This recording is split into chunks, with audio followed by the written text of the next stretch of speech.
Assalamualaikum warahmatullahi wabarakatuh. Perkenalkan, kami dari kelompok 7 Praktikum Simulasi Komputer 2025. Dengan saya, Prota Indiasari. Saya Maulid Fajar Nugroho.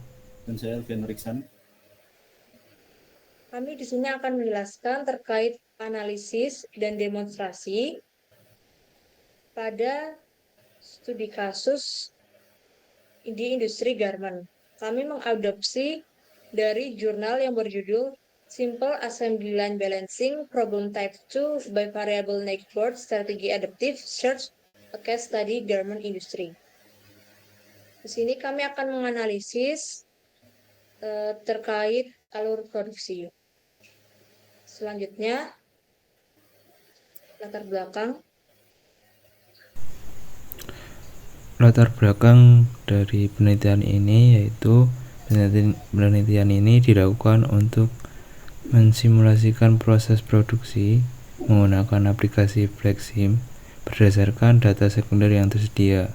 Dengan pemodelan ini diharapkan dapat diperoleh gambaran nyata mengenai alur produksi, mengidentifikasi hambatan yang terjadi, serta mengevaluasi efisiensi sistem secara keseluruhan. Hasil dari penelitian ini diharapkan dapat menjadi dasar dalam pengambilan keputusan perbaikan sistem produksi agar lebih optimal dan efektif. Selanjutnya, pengenalan data. Baik, untuk data yang kami gunakan merupakan data sekunder dari jurnal yang kami gunakan tadi. Perusahaan ini bergerak pada industri garment di Thailand. Dan pada setiap produksi memiliki 23 stasiun kerja, dilengkapi dengan jenis mesin, tugas, dan waktu setiap stasiun dalam satuan menit. Lalu untuk hasil sebelum perbaikan pada simulasi FlexSim. Baik, untuk simulasi sebelum perbaikan, berikut adalah tampilan dari layout sebelum perbaikan. Nah, di sini terdapat 23 workstation.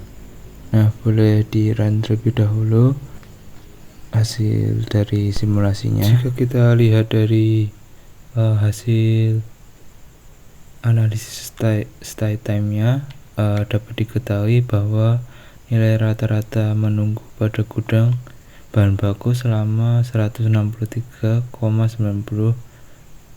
menit dan maksimal waktu menunggu selama 210 menit.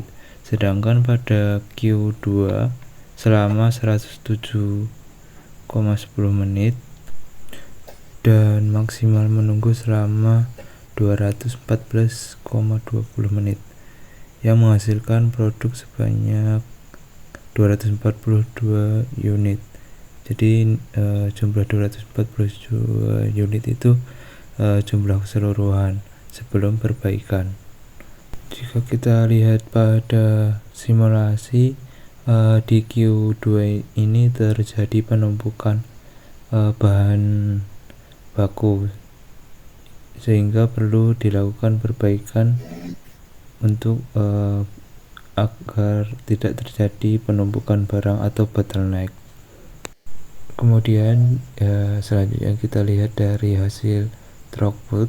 Dapat dilihat pada hasil bahwa terjadi bottleneck yang signifikan pada stasiun 2 seperti pada stay time juga di stasiun 2 yang menyebabkan penurunan output produksi secara bertahap di stasiun-stasiun berikutnya, sehingga dari 458 unit bahan baku hanya menghasilkan 243 unit produk akhir. Oke. Ini adalah simulasi setelah dilakukannya perbaikan. Nah, berikut ini akan saya run terlebih dahulu. Nah, di sini kami melakukan perbaikan dengan cara menambahkan workstation baru pada stasiun eh, sebentar. Nah, ini adalah workstation kami, di mana kami melakukan perbaikan dengan menambahkan beberapa stasiun pada area-area yang mengalami penumpukan. Nah, di sini kami menambahkan pada workstation 2 dan beberapa stasiun lain seperti stasiun ke-8, stasiun ke-15, ke dan ke-19, juga ke-21 dan ke-23, di mana itu terjadi beberapa penumpukan lain yang menyebabkan keterlambatan produksi. Nah, di sini saya percepat lagi hingga maksimal. Nah, dan di sini terlihat hasil output akhirnya yang masuk ke gudang Banjadi sebanyak 438 unit. Ini adalah hasil produksi akhir yang sudah dimasukkan ke gudang Banjadi, di mana ini mengalami peningkatan yang sangat signifikan daripada produksi sebelumnya yang hanya 242 unit. Next, bagian kesimpulan. Jadi kesimpulan yang kami dapatkan yang telah kami kembangkan dengan perangkat lunak Flexim itu terdapat 2 skenario. Skenario sebelum perbaikan dan setelah perbaikan. Nah, pada sebelum perbaikan itu terjadi bottleneck. Lalu setelah kami melakukan perbaikan, bottleneck sedikit berkurang. Dan hasil dari produksi itu meningkat. Pada sebelum perbaikan, hanya mampu memproduksi 242 unit dan setelah perbaikan menjadi 438 unit pakaian. Perbaikan ini kami lakukan dengan melakukan penambahan mesin yang sebelumnya hanya 23 mesin meningkat menjadi 31 mesin. Hal ini mampu menyelesaikan proses produksi dengan output yang lebih tinggi dan optimal, sehingga perusahaan garment dapat lebih bersaing dengan pasar karena ketersediaan dari unit pakaian. Sekian yang bisa kami sampaikan. Atas kurang dan kesalahannya kami mohon maaf. Wassalamualaikum warahmatullahi wabarakatuh. Waalaikumsalam.